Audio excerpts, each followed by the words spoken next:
ఇది నేను అతన్ని డబ్బులు ఎంతో కన్నీళ్లతో అడుగుతున్న ఒక సందర్భంలో అండి. ఇవ్వకపోతే ఏమవుతుంది? ఇవన్నీ ఎలక్షన్ ముందు, ఇప్పుడు కాదు. సరే కిరణ్, అట్లే డబ్బులు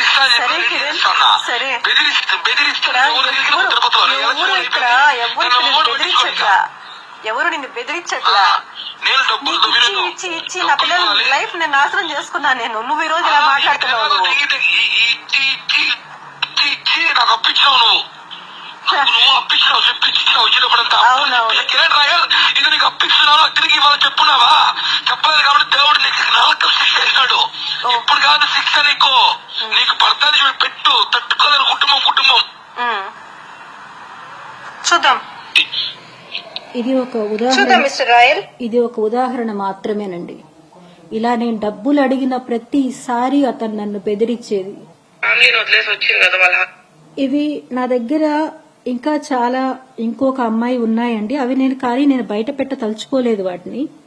ఎందుకంటే నా లైఫ్ స్పాయిల్ అయినట్టు ఆ అమ్మాయి లైఫ్ స్పాయిల్ అవ్వాలని నేను అనుకోవట్లేదు. నేను మీడియా ముందర నా తర్వాత వచ్చిన అమ్మాయి ఎవరి వల్ల అయితే నాకు ప్రాబ్లం వచ్చిందో ఆ అమ్మాయిని కూడా ఇంకా ఘోరంగా ట్రీట్ చేశారండి వాళ్ళ ఇంట్లో.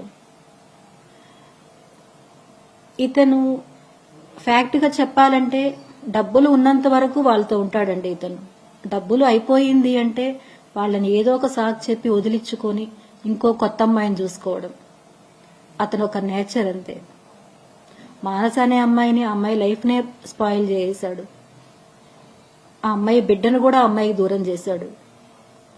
ఈ రోజు నా జీవితం, రేపు ఇంకొక అమ్మాయి జీవితం.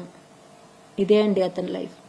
నేను ఆ విషయంలోనే అండి మోసపోయింది. ఎందుకంటే ఆ అమ్మాయి అంత ఇదిగా వచ్చేది మా చెల్లెలు అని చెప్పిన తర్వాతనే వాళ్ళ చెల్లెలే కదా వచ్చేది అని నేను నమ్మానండి.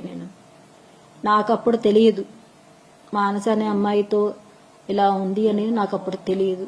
వాళ్ళ చెల్లె వస్తుంది అని అనుకున్నాను తప్ప నాకు ఇంకొక ఇది నాకు తెలియదండి. ఇప్పుడు అతను ఈ రోజు మాట్లాడుతున్నాడు, ఎంతో హీనంగా మాట్లాడుతున్నాడు. నేను మీడియా ద్వారా నేను అడుగుతున్నది అదే అండి. నాకు ఎవరో ఒకరు అవకాశం కల్పించి నాకు న్యాయం చెయ్యమని కోరుతున్నానండి. నేను ముఖ్యంగా పవన్ కళ్యాణ్ గారిని అడుగుతున్నానండి. నేను ఆడబిడ్డకు ఎక్కడ కష్టం వచ్చినా నిలబడతాను అన్నారు. ఈ ఆడబిడ్డ కష్టం వచ్చిందన్నా నిలబడన్నా, నాకు దయచేసి నిలబడన్నా. నాకు మీకు నేను ఇంతకు ముందు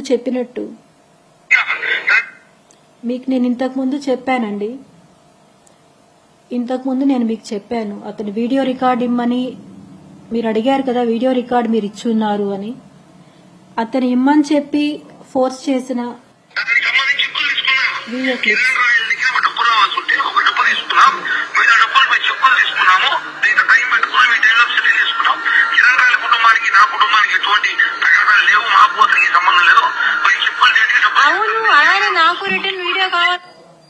ఇలా అతను నన్ను బెదిరించి నేను ఏం వీడియో రికార్డ్ ఇవ్వాలో కూడా అతనే చెప్పి చేపించుకున్న వీడియో రికార్డ్స్తే తప్ప నాకు నేనే ఇచ్చిన వీడియో రికార్డ్స్ కాదండి అవి.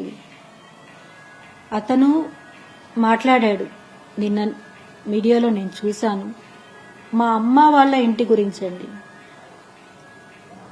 ఆ అమ్మాయి చేసే గ్యాంబ్లింగ్ ఇవన్నీ వల్ల అన్నీ తెలుసుకొని ఇంటి నుంచి తరిమేశాము అని చెప్పి ఒక ఇది క్లియర్ గా చెప్పారండి.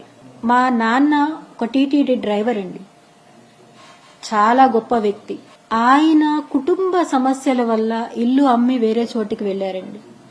దాన్ని కూడా అతను క్యాష్ చేసుకొని వాళ్లే వీధిలో వాళ్ళు తరిమేశారు అని చెప్పడం చాలా బాధాకరమైన విషయం అండి. అది మా నాన్న బతికే ఉంటే ఎంతో బాధపడి ఉంటారండి ఈ మాటకి. నేను మీడియా ద్వారా ఒకటి చెప్పాలనుకుంటున్నానండి. నా కుటుంబానికి ఎవరైతే నాకు దూరం అయ్యారో, మమ్మల్ని వెలివేశారో వాళ్ళందరికీ మనస్ఫూర్తిగా క్షమాపణ చెప్తున్నానండి. ఈ కిరణ్ రాయల్ అనే వాడి వల్ల మొత్తం నా 2 కుటుంబాలు నాకు దూరం అయిపోయాయండి. అత్తయ్య, మావయ్య అందరికీ నా క్షమాపణ. నన్ను క్షమించండి. నేను అతని మాయలో పడిపోయి అన్నీ కోల్పోయాను. నేను అమ్మ అన్న అందరూ నన్ను క్షమించండి. అందరి దృష్టిలో నేను చెడ్డదాన్ని అయిపోయానండి. వాళ్ళందరూ కిరణ్ ని నమ్మద్దు అని చెప్పిన గుడ్డిగా నమ్మానండి. నేను అతన్ని గుడ్డిగా నమ్మి ఈ రోజు నా పిల్లలకి ఏమీ లేకుండా చేసుకున్నానండి నేను.